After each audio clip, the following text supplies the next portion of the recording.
Hi, it's Trip Jones. I work at iRealty and I'm a realtor. I work in primarily the Northwest San Fernando Valley in Santa Clarita Valley. So this situation came up this weekend. I wanted to talk about it.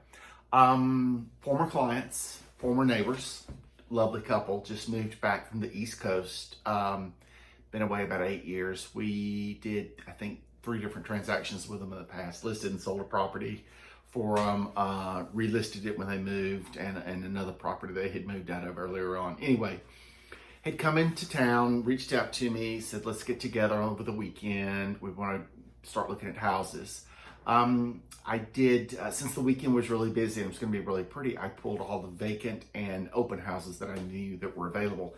And I scheduled them where we would see a few on Saturday, and then the ones that weren't open on Saturday that were open on Sunday, we would see them. So in my buyer tours, I try to do like between 4 and 6 properties at a time.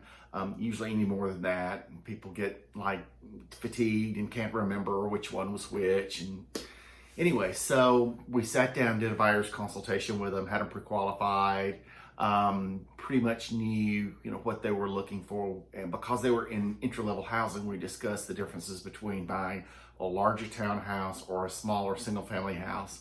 After we talked about their needs, they have an elderly family member that's eventually going to come live with them. So we decided, maybe a single family would be the best for them. And the money that they would lay out for the homeowners association, they could put in the purchase price. Anyway, so run a list of properties. I see one that's really nice. It's vacant. I can't remember if it's a 3 or 4 bedroom house, but it's in an area that was not their number one choice of communities, but their second choice. And it was in a neighborhood that I had done some businesses, listed and sold some properties in the past, and knew that some of the houses had these awesome views off the back. So found this property, it was vacant, nicely upgraded, had a view. So what could be wrong? We see a couple of properties beforehand that had their own challenges. Pull up to this one. Like I said, it was vacant. Get out of the car. Newer carpet, fresh paint, beautiful curb appeal, updated kitchen. When I do a buyer's tour, I usually head off in the opposite direction from the buyers because I want to kind of have my own thoughts and see things and kind of process them on my own way.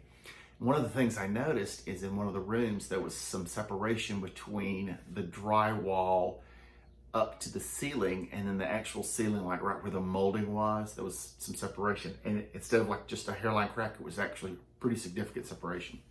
So kind of made a note of it. Went in the backyard, gorgeous backyard, beautiful views, western exposure, sit outside, adult beverages, watching the sunset, be fabulous, Everything was really nice. So start walking around the property and notice that there's a very low, like probably this tall, block wall. And it's all like laying over like this, especially on one side of the property, on the north side of the property. So I start walking around, then I start seeing cement cracks that were pretty significant.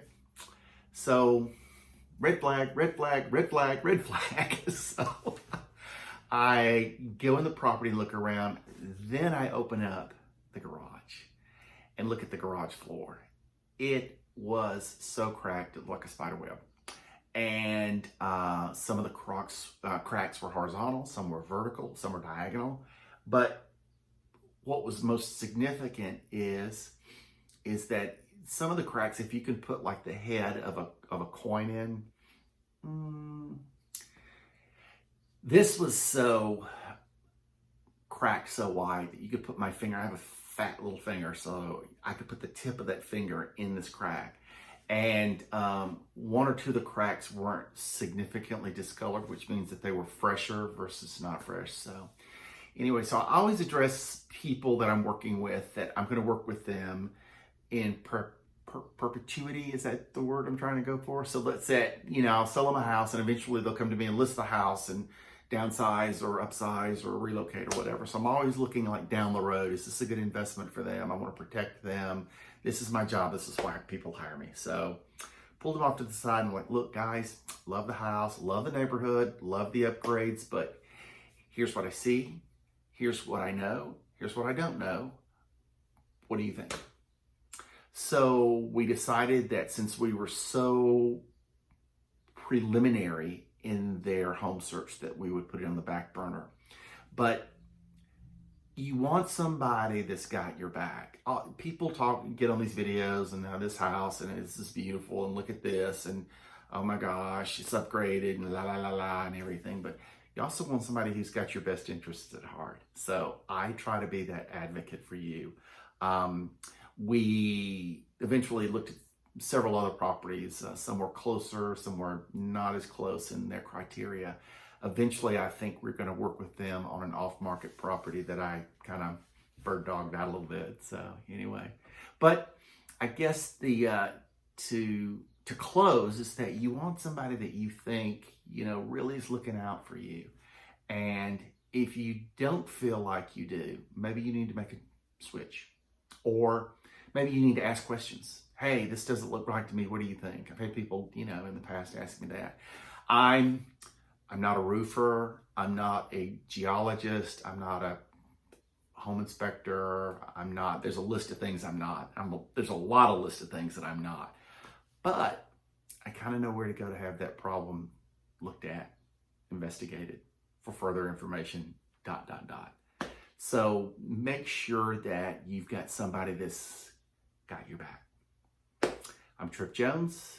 This is things that I just come across and I think of that I want to share with you guys. If you need to reach me, I'm at 661-733-4555 or trip@tripjones.net. That's Trip with 2 P's. If you have any questions or you'd like to talk to me about buying, selling, or investing, please let me know. Again, 661-733-4555. I'm out. See ya.